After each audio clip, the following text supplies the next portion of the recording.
You know, when that feeling when you're about to send a proposal to a new client and this little voice in your head says, "Who do you think you are?" Or when you see another bookkeeper crushing it online and suddenly you're convinced you don't measure up? Yeah, that's imposter syndrome. And trust me, we've all been there, including myself. In today's episode, we're tackling this head on. We're going to talk about why imposter syndrome shows up, especially for us bookkeepers, how to shut it down, and most importantly, how to stop waiting until you feel ready to step into your expertise. Because the truth is, confidence isn't something you just wake up with, it's something you build by taking action, even when you're scared. By the end of this episode, I want you to feel empowered to own your expertise, charge what you're worth, and finally see yourself the way your clients do. Sound good? All right, let's dive in. Hey there, bookkeepers. Welcome to the Rescue My Bookkeeping Business podcast, your go to resource for building a thriving and successful bookkeeping business. I'm Stephanie, your host and bookkeeper business bestie, here to guide you every step of the way. Each week, we'll dive into actionable tips, industry insights, real world advice, and inspiring stories designed to help you work smarter, grow faster, and achieve the freedom and success you've been working toward. Plus, we'll have incredible guest interviews to help you take your bookkeeping business to the next level. Let's turn your big vision into your reality. It all starts here. So, let's start by getting really clear on what imposter syndrome actually is. Because if we don't know what you're dealing with, it's pretty hard to overcome it, don't you think? Imposter syndrome is that nagging feeling that you're not really as good as people think you are. And at any moment, someone's going to find out you're not as qualified as they assumed. It makes you second guess your skills, hesitate before sending invoices, and worst of all, it stops you from going after the opportunities you deserve. And here's the thing, it's not just you. Some of the most successful entrepreneurs and even celebrities struggle with this. So, if you've been feeling like a fraud in your own business, you're in great company. I remember feeling the same way when I first started my bookkeeping business. I've been working with clients for years, but the moment I had to take a step up and raise my prices or market my services more boldly, I started thinking, who am I to charge this? I remember one instance in particular when I was about to pitch a proposal to a really large client. I had everything in place, my processes were solid, my pricing was fair, and I was ready to bring them on board. But just before hitting send, this voice in my head started shouting, "What if they say no? What if they think you're too expensive? What if they think you don't have enough experience?" It took a deep breath and a lot of positive self talk. But guess what? They hired me. And not only that, but they referred me to their network. It was a huge turning point in my business. And it only happened because I pushed through the doubt. I did it scared. That's why I'm here today coaching other bookkeepers because I want to help you recognize those thoughts and stop them in their tracks.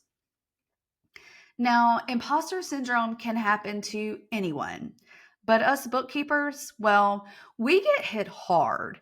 And I think there are a few reasons for that. First, bookkeeping is one of those industries where perfection feels mandatory. We're dealing with numbers, taxes, compliance. There's this constant pressure to be flawless.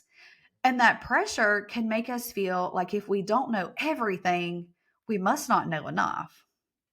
I'll be honest with you. When I first started, I didn't feel qualified to serve certain clients, especially those with complex tax situations. I kept thinking, I can't do this. I don't know all these answers. What if I missed something really important? But what I realized is that being good enough doesn't mean having all the answers. It means having the confidence to find solutions ask questions when needed, and knowing when to refer out to experts when it's necessary. I also got really good at saying, I'll figure that out, and learning along the way. Second, for a lot of us, especially women, tend to downplay our expertise. We think we need more certifications, one more year of experience, one more client before we can confidently say, yes, I'm worth this rate. But let me tell you something, there is no certification that will make you feel confident if you don't already believe in yourself. A recent client of mine, and we'll just call her Sarah, went through something very similar. She'd been in the industry for years, but still felt like she didn't have the right credentials to charge higher rates or position herself as an expert. She was stuck in this cycle of over delivering for clients who were paying her pennies. So we worked together to shift her mindset. We built her confidence around her expertise, not just her certificates. And today, happy to report, she's not only doubled her rates, but has clients lining up to work with her. It was all about recognizing the value she already brought to the table. And finally, let's be real, comparison is a killer. We see other bookkeepers online with big clients, fancy branding, and what looks like effortless success, and we immediately start doubting ourselves. But here's the reality, what you're seeing is their highlight reel, not their behind the scenes struggle. I've had countless conversations with fellow bookkeepers where they've shared their stories of success, only to admit that behind the scenes, they're working long hours, facing similar self doubt, and trying to juggle their personal lives. One bookkeeper, Amanda, was so busy comparing herself to others in the industry that she almost gave up. But once she stopped scrolling and focused on her own goals, she started seeing major growth. And now she's even growing her team. All right, let's get into the action steps because knowing the problem is one thing, but fixing it, that's where the magic happens. So, step one is to recognize the lies. First, we have to start catching those sneaky little thoughts in the moment.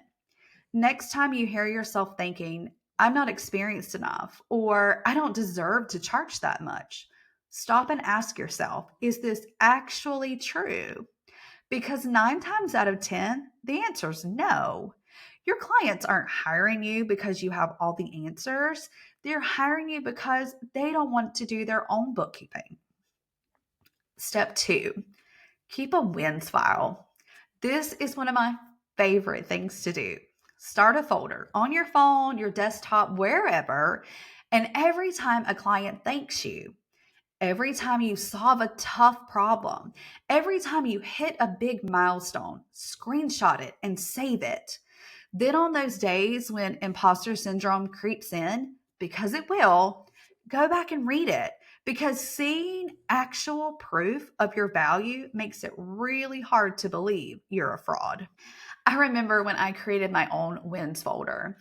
I saved messages from clients that said, you've saved us so much time, or I don't know how I'd run my business without you. Looking back on those when I doubted myself reminded me why I was in business to begin with, to help people. And that's powerful. Step three, stop comparing your chapter 1 to someone else's chapter 20. Listen, I know it's tempting to scroll Instagram and think, oh, she has so many clients and I'm struggling to get one. But what you don't see is the years of trial and error, the late nights, the mistakes they made along the way. Success isn't overnight. It's built step by step.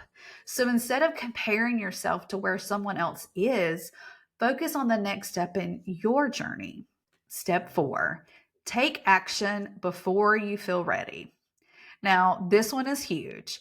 Confidence isn't something you get before you take action. It's something you build by taking action. You don't wake up one day magically feeling like a CEO. You become confident by showing up, getting clients, charging what you're worth, and proving to yourself that you can do this. So, if you've been waiting until you feel ready, stop. Ready isn't a feeling, it's a decision.